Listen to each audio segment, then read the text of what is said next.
The contributions of the paratroops on the night before D-Day and of the bombers and the resistance in the weeks before D-Day cannot be appraised with precision. But it is clear that while Eisenhower never had to worry about his rear, Rommel always did. According to General Eisenhower, before the battle is joined, plans are everything. As Supreme Commander, he directed a planning operation that seemed infinite in scope, was complex almost beyond description, and on which the outcome of the war depended. He insisted on and got an all-out effort from staff officers at SHAEF down through 21st Army Group, Montgomery's headquarters, British 2nd and American 1st Armies, the Corps, divisions, battalions and companies, and all levels of staff at the various Air Force, Navy and Coast Guard commands. As a result, Overlord was the most thoroughly planned amphibious operation in history. When Eisenhower visited Bradley's headquarters, he told the officers, "This operation is not being planned with any alternatives. This operation is planned as a victory, and that's the way it's going to be. We're going down there, and we're throwing everything we have into it, and we're going to make it a success."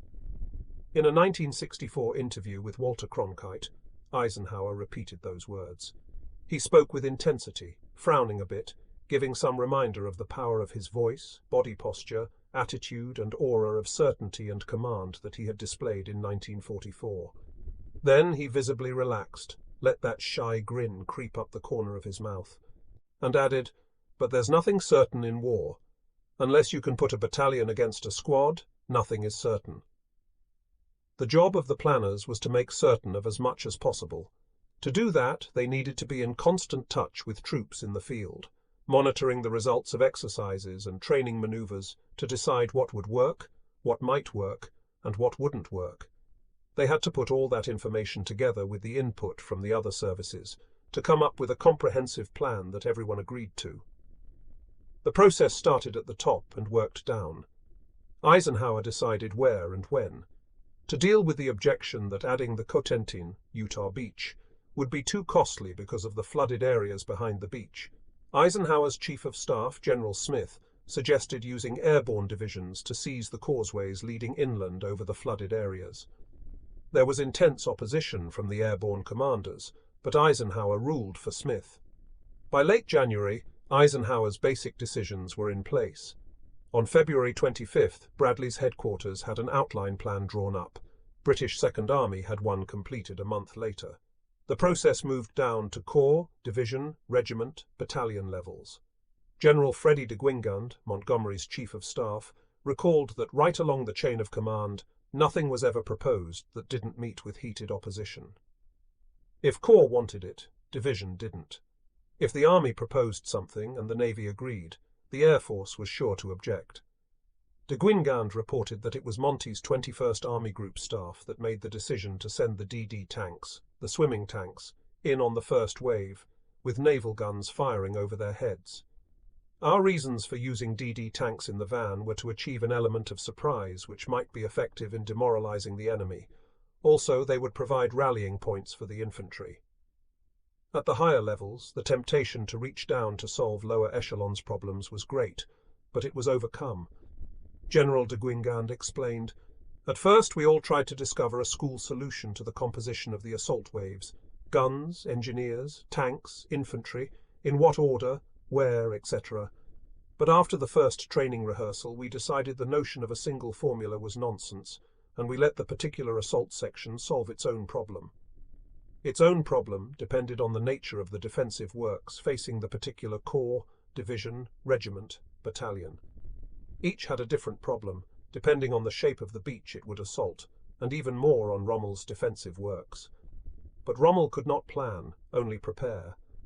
Planning made possible a concentration of energy and force, but it required a knowledge of where and when that Rommel did not have.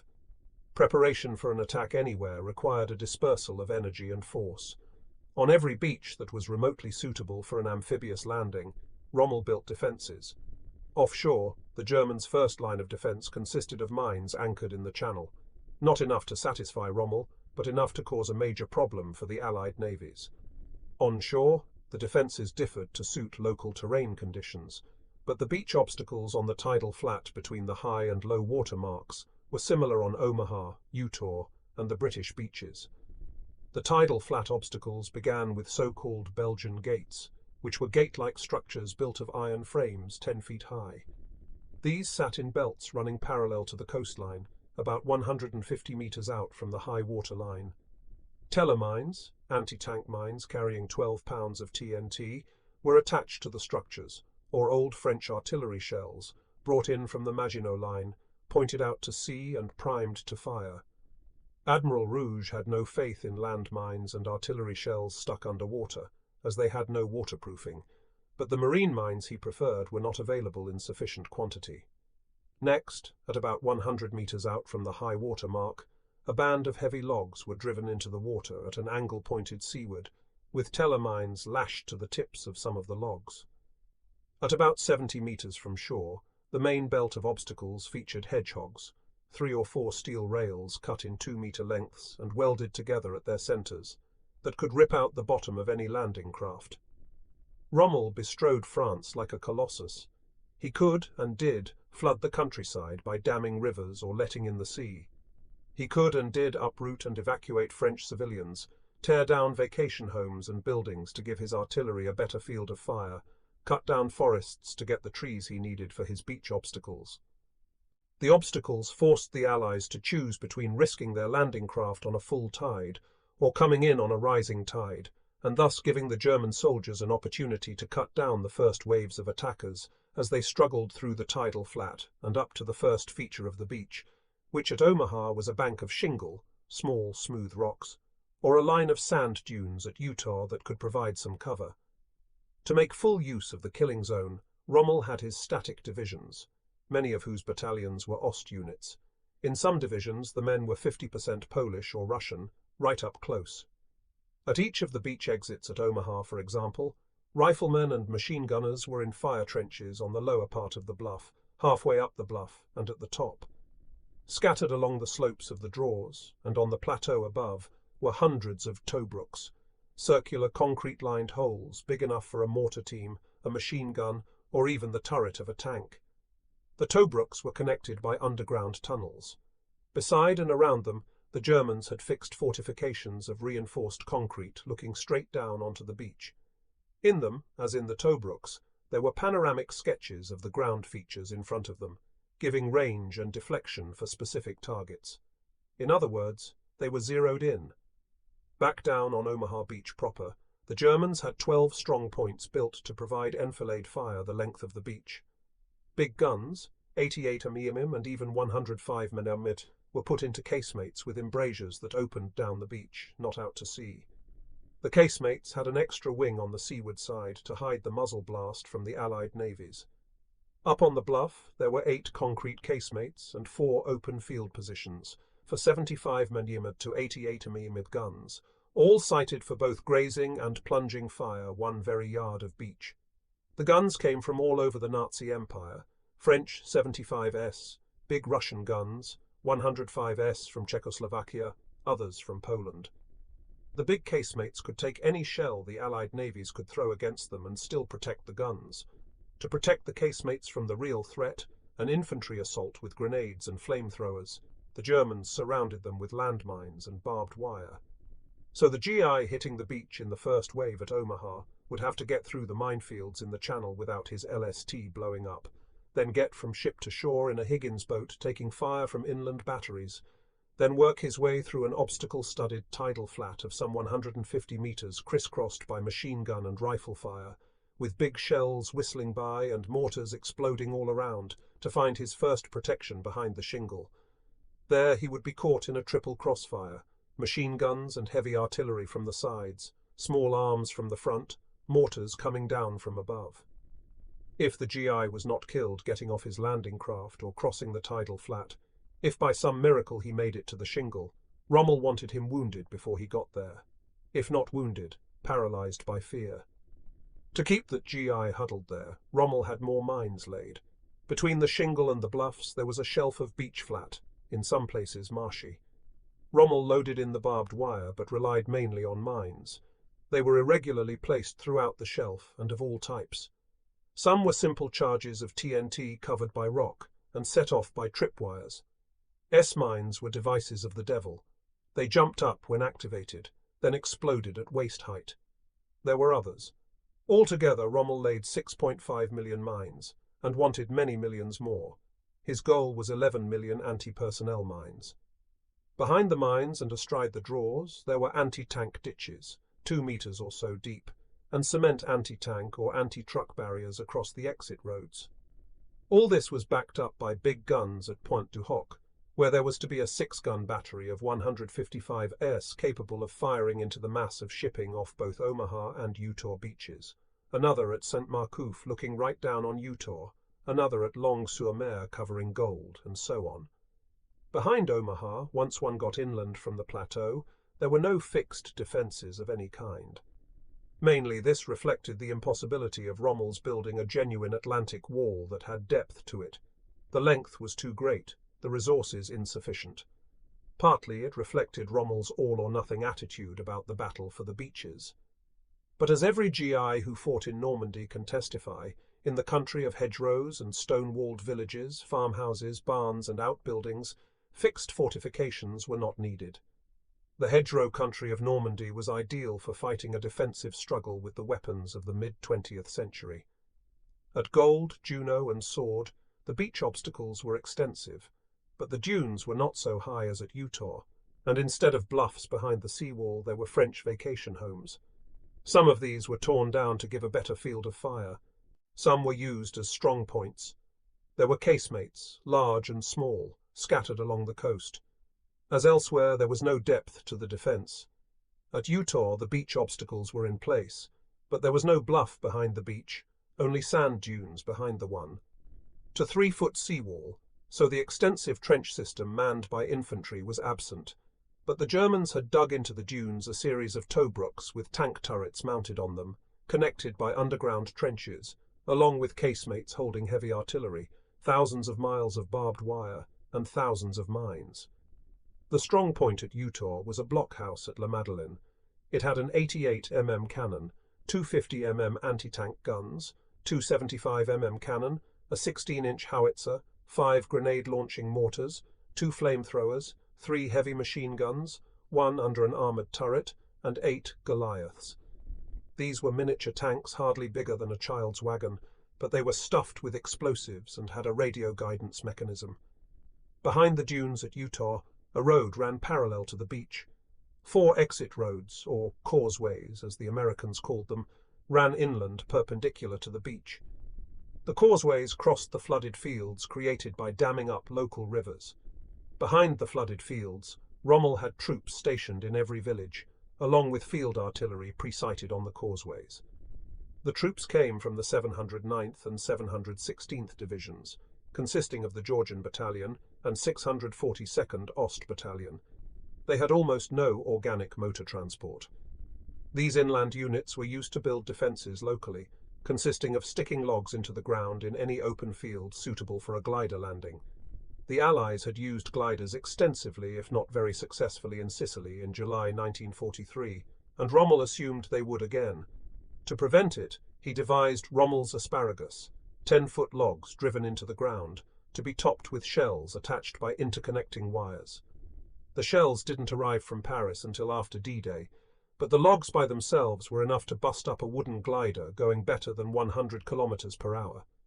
For deception purposes, Rommel built casemates that held no guns.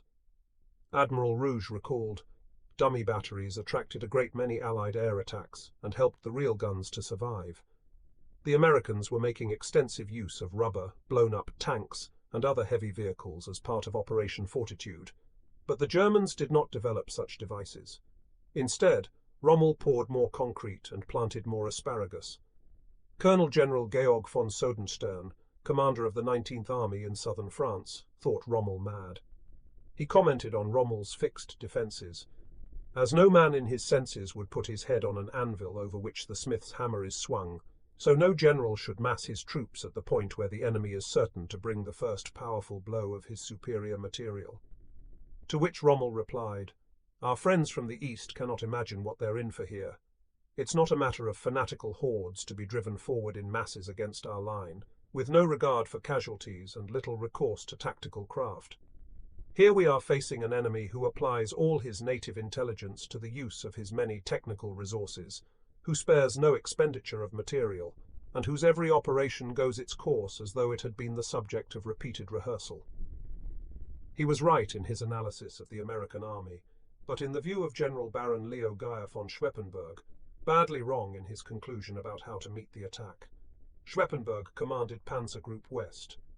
When Rommel began moving the 2nd Panzer Division closer to the coast, north of Amiens, Schweppenberg protested. Rommel insisted and put the leading battle group right on the coast, dug in. He growled to Admiral Rouge, "The Panzer divisions are going to be moved forward, whether they like it or not." Shortly thereafter, an angry General Schweppenberg, accompanied by Hitler's panzer expert, General Heinz Guderian, confronted Rommel. The latter blandly told them he intended to dig in every tank on the coastline. Guderian was shocked. He insisted that the very strength of panzer formations lies in their firepower and mobility. He advised Rommel to pull the tanks back out of range of Allied naval guns. He insisted that the lesson from the Sicily and Salerno landings was crystal clear. The Germans could not fight a decisive battle while they were under those naval guns. Guderian knew that an amphibious force is not at its most vulnerable when it is half ashore, half at sea. It is at its most powerful at that time, thanks to those big naval guns. He urged Rommel to think in terms of a counter-offensive launched on the Wehrmacht's terms, at some choke point inland when the enemy was overstretched. That was the way the Russians did it, with great success, as Guderian could testify. Rommel would not budge. "If you leave the panzer divisions in the rear," he warned, "they will never get forward. Once the invasion begins, enemy air power will stop everything from moving." When Guderian reported to Hitler, he recommended pulling back and fighting inland, which specifically meant keeping command and control of the panzer divisions out of Rommel's hands. Hitler tried a weak-kneed, half-hearted compromise. On May 7th, he turned over 3 panzer divisions to Rommel, the 2nd, 21st, and 116th. The other 4 panzer divisions were to be held inland. General Alfred Jodl, chief of OKW, assured Rommel that although the 4 divisions were under OKW's control, they will be released for operations, without further application by yourself, the moment we can be certain about the enemy's intentions and focus of attack. That sounded reasonable, but skipped over this fact. The leadership principle had led to a situation in which a German panzer division commander would in a crisis look to not 1 man but 3 for his orders: Rommel, Rundstedt, Hitler. Jodl's sensible-sounding words also ignored the failure to choose between competing strategies. Hitler backed neither Rommel nor the Schweppenberg-Guderian team. Just as he could not trust people, neither could he trust one plan over another. He split his resources and invited defeat in detail. Rommel got his 3 panzer divisions up as close as he could, especially the 21st, which went into camp around Caen. The 21st had been Rommel's favourite in Africa, where it had been decimated. It had been rebuilt around a cadre of former officers, including Colonel Hans von Luck. Its commander was General Edgar Feuchtinger, whose qualifications for the job were that he had organised the military displays at the annual party rallies. He had no combat experience, knew nothing of tanks. According to Luck, Feuchtinger was a live and let live person. He was fond of all the good things of life, for which Paris was a natural attraction. He was wise enough to leave the reality of command in the hands of his immediate subordinates. Rommel put the other 2 panzer divisions under his command, the 12th SS and Panzer Lehr, equally distant from Calais and Calvados. They were not close enough to get to the beaches in a few hours, however, a reflection of the immense front line the Germans had to cover. General Fritz Bayerlein, commanding Panzer Lehr, described the division as the best equipped panzer division that Germany ever had. It was 100% armoured. Even the infantry was completely armoured. When he took the command, Guderian told him, "With this division alone, you must throw the Allies into the sea. Your objective is the coast. No, not the coast. It is the sea." Aside from the 3 panzer divisions, Rommel's forces had little mobility. Rundstedt, true to his analysis that fighting a mobile battle inland was preferable to fighting a pitched battle from fixed fortifications, put most of his effort in the first 5 months of 1944 into improving transport facilities for the coastal divisions. But Rundstedt's efforts to put wheels under his army were offset by Rommel's insistence on digging in every available soldier and gun along the coast. Anyway, as Gordon Harrison observes, German notions of mobility in the West in 1944 hardly corresponded to American concepts of a motorized army. German mobile units had at best 1 or 2 trucks to move essential supplies, with horse-drawn artillery and general transport. The men were listed as mobile because they had each got a bicycle. The Wehrmacht of 1944 was a strange army. In the panzer divisions, it had highly mobile forces with superior firepower, absolutely up to date. But it did not have the fuel to sustain operations. Thanks to the Allied bombing campaign against the Romanian oil fields, Germany had desperate fuel shortages. In France, that meant the panzer divisions had to sharply curtail their training. In the infantry divisions, meanwhile, the Wehrmacht of 1944 was almost a replica of the Kaiser's army of 1918. It was dependent on rail and horse for its supplies, on foot power for movement. In organization, tactics, and doctrine, it was prepared to fight a 1918 battle, just as the Atlantic Wall was an attempt to build a replica of the World War I trench system. Despite the handicap of inadequate equipment, the German infantry divisions could have been made more mobile through training maneuvers. But so great was Rommel's obsession with pouring concrete and sticking logs into the tidal flats that he put his fighting men to work building beach obstacles. Challenged by a subordinate who wished to emphasize training, Rommel ordered, "I hereby forbid all training and demand that every minute be used for work on the beach obstacles. It is on the beaches that the fate of the invasion will be decided, and, what is more, during the first 24 hours. Even 21st Panzer units around Caen were put to work putting in asparagus. In March, after the spring thaw had immobilized the armies on the Eastern Front, Hitler began transferring units to the west. Rommel put them into the line where they were most needed. The Cotentin got a new division, the 91st, supposedly mobile, and the 6th Parachute Regiment, commanded by Colonel Friedrich von der Heydter, a legend for his exploits in Crete. His regiment was an elite, all-volunteer unit. Average age was 17.5. In the 709th Infantry Division on the Cotentin, average age was 36.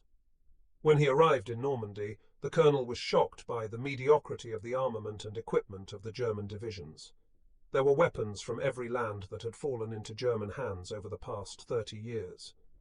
His own regiment had 4 kinds of grenade launchers and 7 types of light machine guns. Heydter was also shocked when he was shown a document and told to sign. It came from Hitler. He wanted each commander to give his written promise to remain in place, to hold every inch of ground when the invasion came. Heydter refused to sign. His corps commander simply shrugged. Throughout the Cotentin by May, Rommel had 3 divisions, the 243rd, the 709th, and the 91st. Along the Calvados coast, he had the 352nd facing Omaha, the 716th at the British beaches, with 21st Panzer around Caen. This was neither fish nor fowl. The whole point to pouring all that concrete and digging all those trenches along the coast was to check the enemy long enough to allow a concentrated panzer counterattack before the end of D-Day. But with only 1 division to cover the whole Calvados-Cotentin coastline, and only 2 to cover the area from Le Havre to Holland, Rommel could not possibly hope to make an early concentrated panzer attack. By denying Rommel command of the tanks, Hitler denied Rommel his strategy. At that point, a less stubborn general might have taken steps to begin implementing the strategy he didn't believe in, but had been forced by circumstances to adopt. Not Rommel. He stuck to a strategy that by his own logic, given available resources, couldn't work. On the day the battle would be joined, therefore, the mighty Wehrmacht's armoured divisions would be immobilized not so much by the Allied air forces, or by the Allied navies, or by the resistance, as by the leadership principle of the Third Reich. But suppose that Rommel had persuaded Hitler to put the armoured divisions under his immediate command. Suppose further that he got lucky and stationed 1 panzer division in Bayeux, another at Carentan, as according to General Bayerlein, commander of the Panzer Lehr division, he wanted to do. Then suppose that on D-Day, Rommel launched a panzer-led counterattack against the 4th Infantry at Utah, and another at Omaha's left flank and Gold's right. That surely would have created a crisis and caused some chaos on the landing beaches, as well as many casualties. but consider the price to the Wehrmacht. With the Allied communications network, including fire control parties on shore and in the air in radio contact with the Navy gunners, the US and Royal Navies, supported by Canadian, Norwegian, Polish and French warships, would have killed every tank in the assault. In other words, Rommel's most basic idea, to stop the invaders cold on the beach, was flawed. Bringing the panzers down in range of the Allied navies was madness, as Guderian had argued. At Sicily and again at Salerno, German tanks managed to penetrate the Allied lines and get down close to the beach. There they were blasted Allied destroyers firing point blank. But Rommel had not been at Sicily or Salerno. Rundstedt was right. The Germans' best hope was to fall back from the coast, as the Japanese were learning to do in the Pacific Islands, and fight the battle out of range of an overwhelming naval barrage. That would have required depth to the defence, a series of strong points, as in World War I, to fall back on. Had the same amount of labour gone into building defensive positions at every choke point, river crossing and so forth, as went into building the Atlantic Wall, then the Germans might have held on in France until winter weather closed down operations in 1944. Such a delay would not have won the war for Germany, however, because in the spring of 1945, the Allies would have been able to launch a tremendous air and land bombardment on German lines, culminating in August in an atomic bomb over Berlin. But that would take time, and meanwhile Germany's only hope would have come into play. A long winter along the Seine or Somme would have had a terribly depressing effect on Allied morale, given a boost to the German. A long winter along the Seine would have caused Stalin to wonder whether he might not be better off reaching a compromise peace. A long winter would give the Germans time to bring in their secret weapons, most notably the Me-262. Rommel's decision to put as much of his strength on the beaches as possible, behind the strongest fortifications possible, was based on his military judgment. Hitler's decision to approve, partly, Rommel's concept of the Atlantic Wall was based on his political megalomania. His conqueror's mentality forbade him giving up any territory without a fight. Rommel and Hitler made fundamental errors in planning for D-Day, based on faulty judgments. The old man, Field Marshal Rundstedt, who was there for window dressing, was the one who got it right. Get out from under those naval guns. But Rommel and Hitler were land fighters. They were more afraid of airplanes than they were of ships. They looked overhead instead of out to sea for danger. They made a mistake. Dr. Detlef Vogel of the Militärgeschichtliches Forschungsamt in Freiburg comments, "It is truly amazing that the senior army commanders, who had once conducted such nimble operations, suddenly wanted to hide behind a rampart.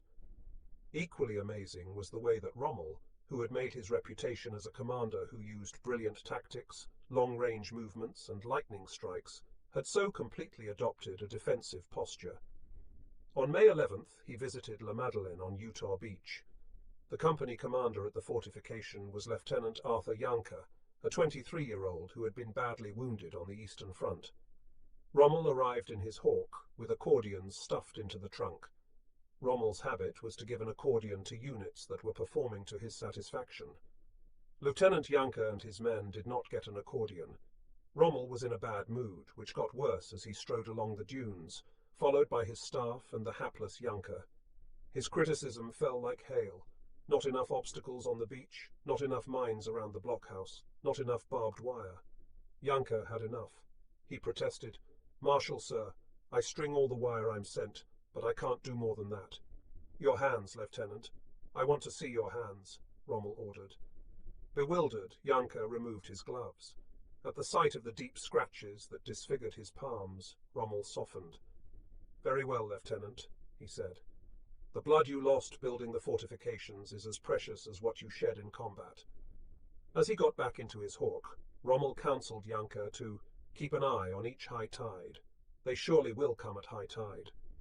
The Allies, meanwhile, went ahead with plans that they were sure would work. To them, the Atlantic Wall was formidable, but by no means impregnable. On April 7th, Good Friday, 21st Army Group had completed the overall outline plan and was ready to present it to the division, corps, and army commanders. Montgomery presided over a meeting at his headquarters, St. Paul's School, of which Montgomery was a graduate. "This exercise," he began, is being held for the purpose of putting all general officers of the field armies in possession of the whole outline plan for Overlord, so as to ensure mutual understanding and confidence. He then laid out the plan. Working from left to right, it called for the British 6th Airborne Division to begin its assault right after midnight, with the objectives of knocking out an enemy battery at Merville, seizing intact the bridges over the Orne River and the Orne Canal, blowing the bridges over the dives, and generally acting as flank protection. The British 3rd Division, with French and British commandos attached, was to push across Sword Beach, then pass through Ouistreham to capture Caen and Carpiquet Airfield. The Canadian 3rd Division was to push across Juno Beach and continue on until it cut the Caen-Bayeux highway. The British 50th Division at Gold had a similar objective, plus taking the small port of Arromanches and the battery at Longues-sur-Mer from the rear. At Omaha, the US 1st and 29th Divisions were to move up the exits, take the villages of Colville, Saint-Laurent and Vierville, then push inland. Attached ranger battalions were to capture the battery at Pointe du Hoc, either by land or sea or both. At Utah, the 4th Infantry was to cross the beach, establish control of the coast road, and move west along the causeways to the high ground inland, ready to wheel to the right to drive for Cherbourg. The 101st Airborne would land southwest of Sainte-Mère-Église to secure the inland side of the causeways, and to destroy the bridges in the vicinity of Carentan, while seizing others to protect the southern flank at Utah. The 82d Airborne was to land west of Saint-Sauveur-le-Vicomte to block the movement of enemy reinforcements into the Cotentin in the western half of the peninsula. At the briefing, Montgomery acted on the assumption that getting ashore was not the problem. What worried him was staying ashore. He told his subordinates, "Rommel is likely to hold his mobile divisions back from the coast until he is certain where our main effort is being made. He will then concentrate them quickly and strike a hard blow. His static divisions will endeavour to hold on defensively to important ground and act as pivots to the counterattacks. By dusk on D-1, the enemy will be certain that the Neptune area, code name for the seaborne portion of Overlord, is to be assaulted in strength. By the evening of D-Day, he will know the width of frontage and the approximate number of our assaulting divisions." Montgomery thought that Rommel would bring 2 panzer divisions against the lodgment on D+1. By D+5 it would be 6 panzer divisions. Protecting and expanding the lodgment area would be more difficult than establishing it. With their objectives set, the generals and colonels went to work at division, regimental and battalion levels to develop specific plans for getting ashore. As they and their staffs worked through April and into May, Rommel was building, pouring concrete, setting posts. They could not be so confident as Montgomery that getting ashore was the least of their problems. For them, it was the first of their problems, the one that had to be overcome, or there would be no more problems. The plan that emerged ran as follows. The first regiments to hit the shore would come in on the heels of a pre-assault air and naval bombardment. It was designed to neutralize known gun positions and demoralize enemy troops. It would begin at midnight, with an RAF attack against coastal batteries from the mouth of the Seine to Cherbourg, 1,333 heavy bombers dropping 5,316 tons of bombs. At first light, the US 8th Air Force would hit enemy beach defenses in the assault area. Strongpoints at Omaha were due to get hit by 480 B-24S carrying 1,285 tons of bombs. Troops scheduled to go ashore at Omaha were assured that there would be innumerable craters on the beaches, more than enough to provide protection and shelter. Naval gunfire would commence at sunrise and continue to H-5 minutes. Sunrise was at 0558, H-hour set for 0630.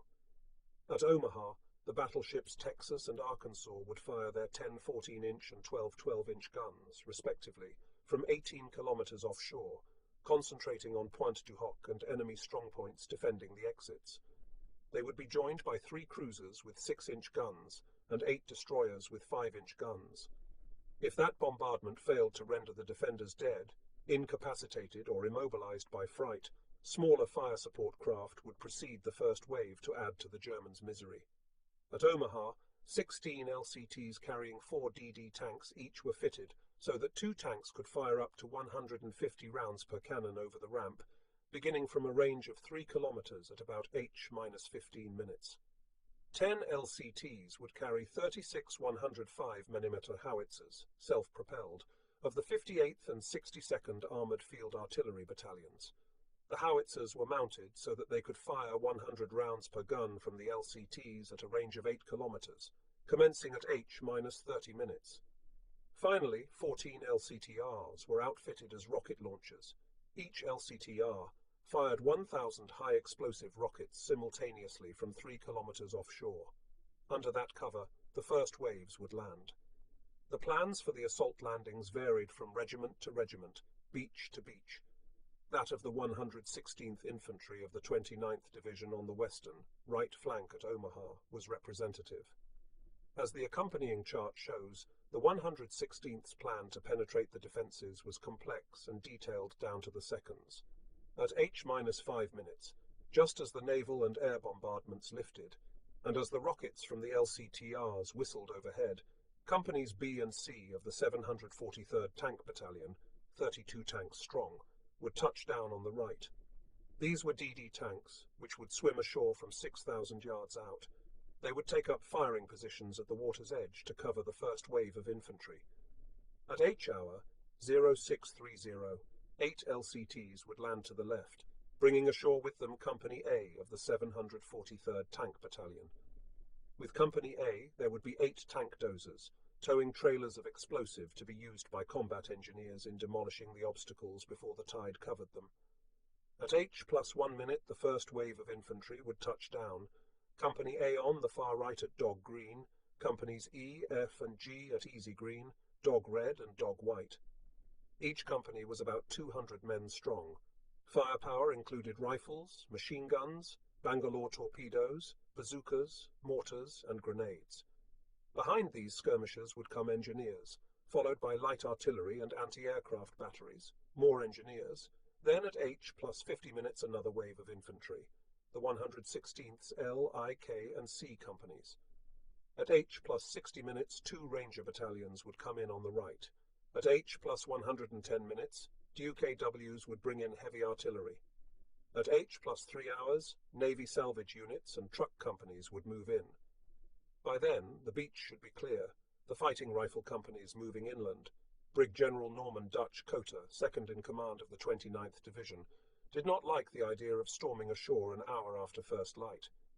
He had little faith in the accuracy of air and naval bombardment, thought it would do little good, and wanted to land the first wave in total darkness. That way the assault troops could cross the tidal flat safely and would be able to take up firing and attacking positions at the foot of the bluff before the Germans could see them. "The beach is going to be fouled up in any case," he declared. "Darkness will not substantially alter the percentage of accuracy in beaching, not enough to offset the handicaps of a daylight assault." He was overruled. Each movement required an exact timing schedule that would begin 3 and 4 days before H-hour at ports in southwestern England that were up to 160 kilometers from Omaha. Men and equipment would load up on LSTs, LCIs and LCTs. Off the mouths of the harbours the convoys would form up. After crossing the channel, the ships would anchor off the coast of France. Men would climb down the rope nets to their LCVPs, or descend in the boats as they were lowered by the davits. They would circle, circle, circle until they got clearance to form up line abreast and go in. There was much more to the plan of assault than outlined here, and there were variations at different sectors and beaches, but basically the 116th plan was similar to those elsewhere.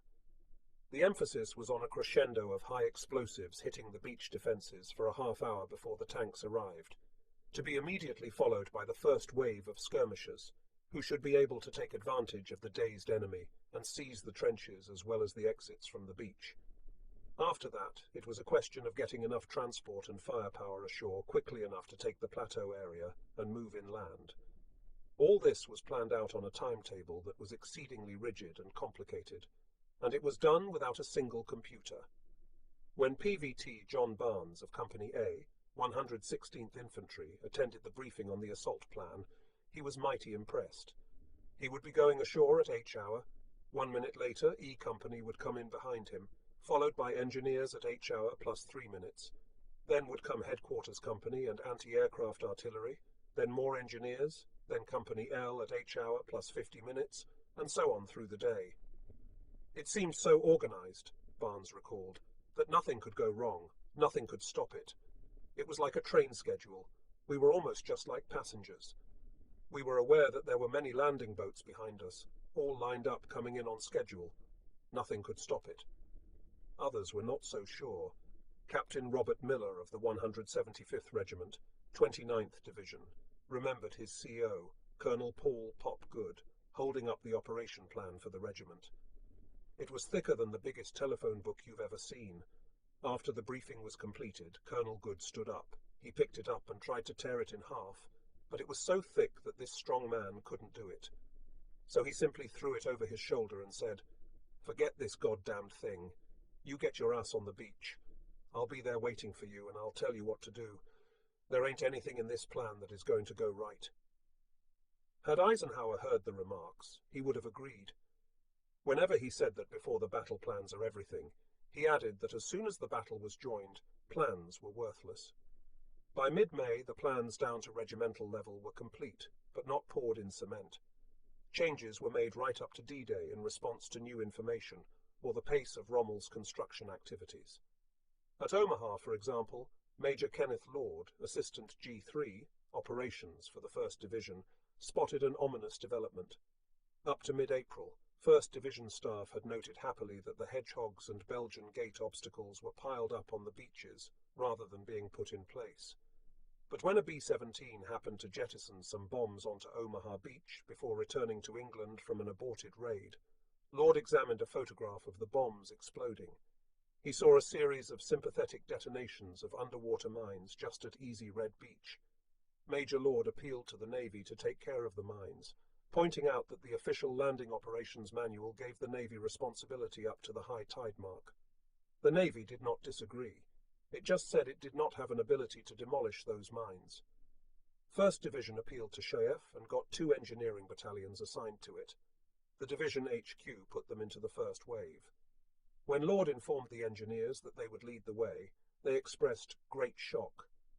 Lord assured them that they would have plenty of support from the DD tanks. He pointed out that the DDs had worked beautifully during practice exercises. Those exploding mines caused consternation at 21st Army Group. Were they electric, or pressure, or magnetic, or what? To find out, they sent Captain George Lane, a commando working with cops, to bring back a sample. One night in late April, he swam among the obstacles. He could find only teller mines. He brought one back. His superiors nearly died of fright when I presented it because it was not waterproofed. It was never meant to be an underwater mine, so they realized that the corrosion must have played havoc with its mechanism, and it might go off any minute. They told Lane there must be something else, and sent him back, not only to look for new types of mines, but to take infrared photographs of the underwater obstacles. In May, they sent him back once again, and his luck ran out. He was captured by a German E-boat and brought to Rommel's headquarters at La Roche-Guyon. An elegant staff officer came into the room and asked, "Well, how are things in England? The weather must be beautiful. End of May is always nice in England." It turned out he had an English wife. He took Lane in to see Rommel. "You are in a very serious situation," Rommel said, "because we think you're a saboteur." Lane turned to the interpreter. "Please tell His Excellency that I know that if he thought I was a saboteur, he wouldn't have invited me here." Rommel laughed. "So you regard this as an invitation?" "Yes, indeed," Lane answered, "and I consider this a great honor indeed, and I'm delighted about it." Rommel laughed again, then asked, "So how's my friend Montgomery?" Lane said he did not know Montgomery. "Well, what do you think he's doing?" "I only know what I read in the Times. It says he is preparing the invasion." "Do you really think there's going to be an invasion? The British will invade?" "That's what I read in the Times, so I believe it." "Well, if they are, this is going to be the first time that the British Army will do some fighting." "What can you mean?" Lane demanded. "They always get other people to do the fighting for them. The Australians, the Canadians, the New Zealanders, the South Africans. They are very clever people, these English." Rommel grew serious. "Well, where do you think the invasion is coming?" "I certainly don't know. They don't tell junior officers. But if it was up to me, I would do it across the shortest possible way." "Yes," Rommel nodded. That's very interesting. They talked politics. Rommel thought the British should be fighting side by side with the Germans against the Russians. Lane thought not. When Lane was dismissed, he was driven to Paris and turned over to the Gestapo. But the Gestapo asked no questions, used no torture. After all, he had been interrogated by Rommel himself. So Lane was very lucky, as were the Allies. Lane's missions had all been directed against the Calvados coast of France. Other adjustments had to be made. In the Cotentin, the arrival in late May of the German 91st Division in the area where the 82nd Airborne was scheduled to come down caused a change in plan. On May 28th, the drop zone was moved west, astride the Meurderay, with the objective of seizing the ground between the Meurderay and Douve rivers. Daily I viewed new aerial photographs of Utah. Colonel James Van Fleet, commander of the 8th Regiment, 4th Division, recalled.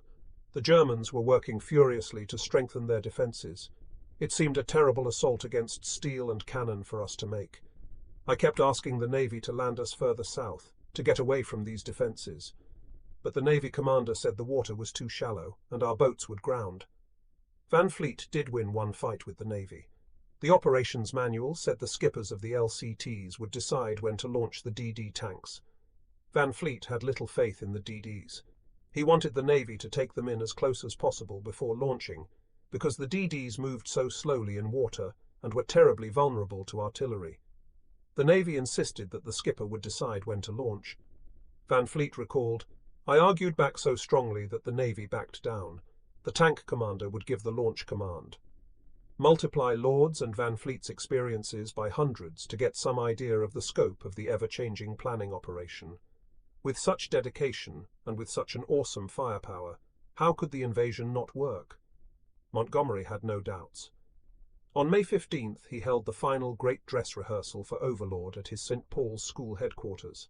Churchill was there, and King George VI and all the brass, admirals and generals from the United States, the United Kingdom and Canada.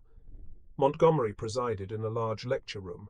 The audience looked down from a crescent-shaped auditorium. On the floor, Montgomery had placed a huge coloured map of Lower Normandy. Churchill arrived smoking a cigar. When the king arrived, Churchill bowed in his usual jerky fashion, retaining the cigar in one hand.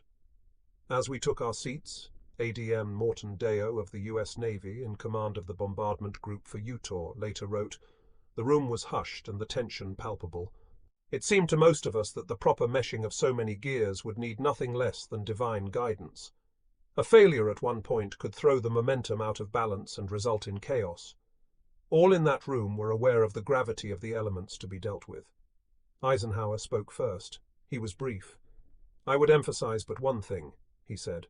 I consider it to be the duty of anyone who sees a flaw in the plan not to hesitate to say so. According to Deo, his smile was worth 20 divisions. Before the warmth of his quiet confidence, the mists of doubt dissolved. Montgomery took over. He was wearing a well-cut battle dress with knife-like trouser creases. He looked trim and spoke in a tone of quiet emphasis. According to the note-taker, Churchill occasionally interrupted him to ask questions designed to show off his military knowledge. At one point the PM intervened, saying a trifle wryly that at Anzio we had put ashore 160,000 men and 25,000 vehicles, and had advanced only 12 miles. He thought, therefore, that to take a risk occasionally would certainly do no harm. Montgomery remained quiet and deliberate. Montgomery's message was, we have a sufficiency of troops. We have all the necessary tackle. We have an excellent plan. This is a perfectly normal operation which is certain of success. If anyone has any doubts in his mind, let him stay behind. He was more realistic about Rommel's plans than he had been in April, when he had expected the enemy to hold back his tanks for the first couple of days. Now he said, Rommel is an energetic and determined commander. He has made a world of difference since he took over. He is best at the spoiling attack. His forte is disruption. He is too impulsive for the set-piece battle. He will do his level best to Dunkirk us, by using his own tanks well forward. Montgomery said, we have the initiative. We must rely on A. the violence of our assault, B. our great weight of supporting fire from the sea and the air, C. simplicity, D. robust mentality. He went on to say some words that later would come back to haunt him. We must blast our way ashore and get a good lodgment before the enemy can bring sufficient reserves up to turn us out. Armoured columns must penetrate deep inland, and quickly on D-Day. This will upset the plans and tend to hold him off while we build up strength. We must gain space rapidly and peg out claims well inland. The meeting began at 9 hours and concluded at 14:15, thus ending, according to the minutes, the greatest assembly of military leadership the world has ever known. Churchill was all pumped up. At the beginning of 1944, he had expressed qualms about Overlord, saying to Eisenhower on one occasion, "When I think of the beaches of Normandy choked with the flower of American and British youth, and when, in my mind's eye, I see the tides running red with their blood, I have my doubts. I have my doubts." Early in May, Eisenhower had lunched alone with the Prime Minister. When they were parting, Churchill had grown emotional. With tears in his eyes, he had said, "I am in this thing with you to the end, and if it fails, we will go down together." But after the St. Paul's briefing, Churchill grabbed Eisenhower by the arm and said, "I am hardening toward this enterprise." That was a bit late to be getting on the team, but it was good that he had finally joined up. As for Eisenhower, his confidence was high.